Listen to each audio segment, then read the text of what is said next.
جرف آخری چوکی تھی جہاں سے لشکر آگے جاتے تھے، مسجد نبوی سے 7 میل کے فاصلے پر تھے۔ پیچھے رہنے والے صحابہ کہنے لگے سالمین و غانمین، اللہ آپ لوگوں کو سلامتی سے لائے اور فتح سے لائے۔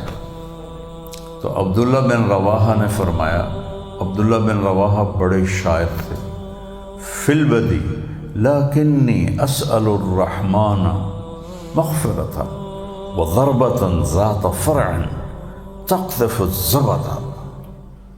نا میں نے واپس نہیں آنا، میں اللہ سے مانگتا ہوں مغفرت اور ایک ایسی نیزے کی ضرب جو میرے جگر کو چیر کے رکھ دے۔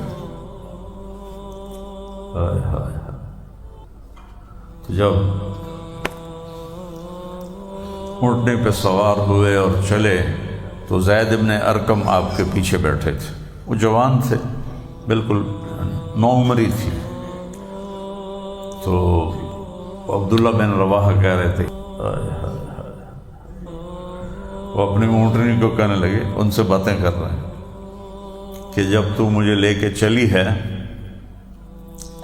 وہ لمبی مسافت پر، تو سلامت رہے، لیکن یہ تیرا میرا آخری سفر ہے، میں واپس نہیں آؤں گا۔ تو حضرت زید بن ارقم رونے لگے، تو ان کو انہوں نے ایسے کون نہیں ماری، ایسے پیچھے سے ایسے کیوں روتا ہے؟ اللہ مجھے شہادت دے اور تو غنیمت لے کے واپس جائے تو یہ کوئی گھاٹے کا سودا ہے؟ دیکھو جنہوں نے مرنے کا ارادہ کیا انہیں ہرانا بڑا مشکل ہوتا ہے۔